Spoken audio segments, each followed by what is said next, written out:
Hello friends, कैसे हैं आप सभी लोग। आशा करती हूँ कि अच्छे होंगे।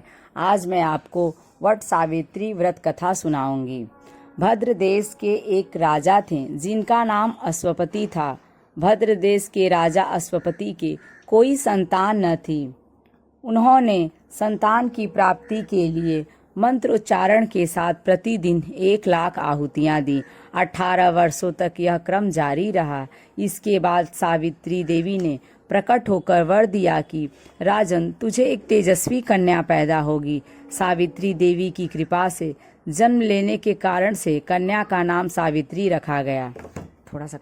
कन्या बड़ी होकर बेहद रूपवान हुई। योग्य वर न मिलने की वजह से सावित्री के पिता दुखी थे। उन्होंने कन्या को स्वयं वर तलाशने भेजा। सावित्री तपोवन में भटकने लगी। वहां शाल्व देश के राजा द्युम्नसेन रहते थे। क्योंकि उनका राज्य किसी ने छीन लिया था, उनके पुत्र सत्यवान को देखकर सावित्री ने पति के रूप में उनका वरण किया। ऋषि राज नारद को जब यह बात पता चली तो वह राजा अश्वपति के पास पहुँचे और कहा कि हे राजन, यह क्या कर रहे हैं आप। सत्यवान गुणवान हैं, धर्मात्मा हैं और बलवान भी हैं, पर उनकी आयु तो बहुत छोटी है। वह अल्पायु हैं। 1 वर्ष के बाद ही उनकी मृत्यु हो जाएगी। ऋषिराज नारद की बात सुनकर राजा अश्वपति घोर चिंता में डूब गए। सावित्री ने उनसे कारण पूछा तो राजा ने कहा, पुत्री, तुमने जिस राजकुमार को अपने वर के रूप में चुना है वह अल्पायु है। तुम्हें किसी और को अपना जीवन साथी बनाना चाहिए। इस पर सावित्री ने कहा, पिताजी, आर्य कन्याएं अपने पति का एक बार ही वरण करती हैं।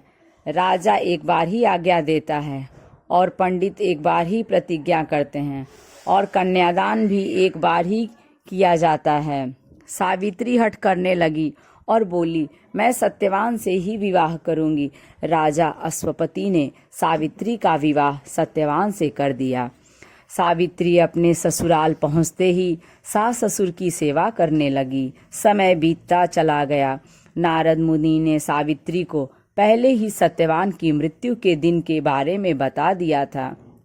वह दिन जैसे जैसे करीब आने लगा, सावित्री अधीर होने लगी। उन्होंने 3 दिन पहले से ही उपवास शुरू कर दिया। नारद मुनि द्वारा कथित निश्चित तिथि पर पितरों का पूजन किया। हर दिन की तरह सत्यवान उस दिन भी लकड़ी काटने जंगल चले गए। साथ में सावित्री भी गई। जंगल में पहुंचकर सत्यवान लकड़ी काटने के लिए एक पेड़ पर चढ़ गए। तभी उनके सिर में तेज दर्द होने लगा। दर्द से व्याकुल सत्यवान पेड़ से नीचे उतर गए। सावित्री अपना भविष्य समझ गई। सत्यवान के सिर को गोद में रखकर सावित्री सत्यवान का सिर सहलाने लगी। तभी वहां यमराज आते दिखे। यमराज अपने साथ सत्यवान को ले जाने लगे। सावित्री भी उनके पीछे पीछे चल पड़ी। यमराज ने सावित्री को समझाने की कोशिश की कि यही विधि का विधान है, लेकिन सावित्री नहीं मानी। सावित्री की निष्ठा और पति परायणता को देखकर यमराज ने सावित्री से कहा कि हे देवी, तुम धन्य हो। तुम मुझसे कोई भी वरदान मांगो। सावित्री ने कहा कि मेरे सास ससुर वनवासी हैं और अंधे हैं, उन्हें आप दिव्य ज्योति प्रदान करें। यमराज ने कहा कि ऐसा ही होगा। जाओ, अब लौट जाओ। लेकिन सावित्री अपने पति सत्यवान के पीछे पीछे चलती रही।